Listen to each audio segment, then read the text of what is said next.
Hi guys, today we'll talk about how to fix or how to solve timer on CapCut. To know how to fix or how to solve timer on CapCut, you should just go to settings as you see and you can click. Here we'll enter to the window of storage of apps, default apps, app settings.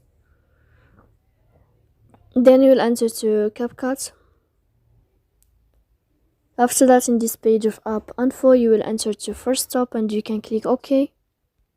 Here we'll enter to the window of storage. Then you can click clear cache. Don't click clear data because that can cause you errors or can delete your information about this app. And in the end, you can turn off your Wi-Fi and you can wait a moment to turn on your Wi-Fi again. So please don't forget to support us by like and subscribe. See you next time in another video and thank you for watching.